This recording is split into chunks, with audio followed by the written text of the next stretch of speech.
c'est le chouchou.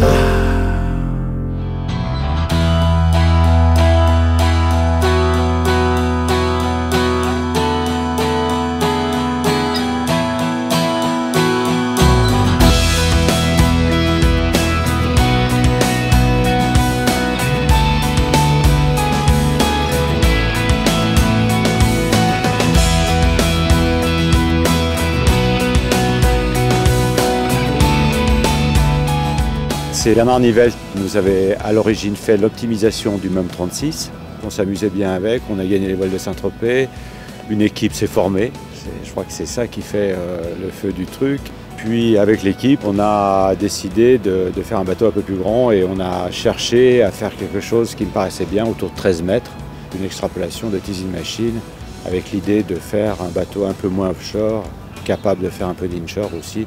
Donc il reprend beaucoup de choses de Teasing Machine, mais il était quand même un peu différent. Ce qui est très intéressant dans ce projet-là, c'est d'imaginer le bateau, de le voir grandir derrière un écran d'ordinateur. Et puis aujourd'hui, on l'a en réel et on a enfin ce qu'on a imaginé depuis quasiment un an. Et on doit maintenant apprendre à l'utiliser, à découvrir ses performances. Donc on est un petit peu... pas inquiet, mais impatient de savoir un petit peu si on a bien réfléchi en fait. Hier, on a eu des bonnes sensations dans le petit temps. On a un mât qui est relativement classique, donc j'ai l'impression que c'est un bateau qui est facile à régler, mais on va voir, j'en saurai plus à la fin de la semaine. Alors moi je barre le bateau, bon, il ne faut pas trop de reproches, donc tout va bien. C'est un bateau type un peu large. C'est un bateau qui a une stabilité de forme très importante, qui est très puissant au reaching, très stable. Au près, c'est un rail dès qu'il y a un peu de brise. Et au portant, il est très très rapide. C'est un bisafran, donc il y a une stabilité de barre qui est très importante.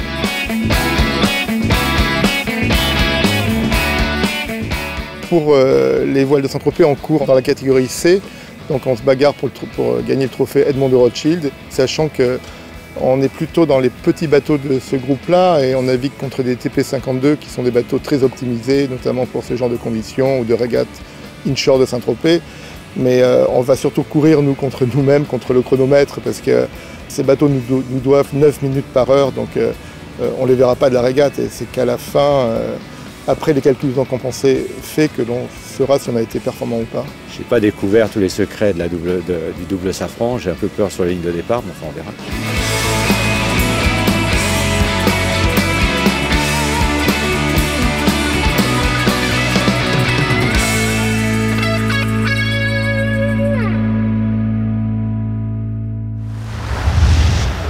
Ha ha ha.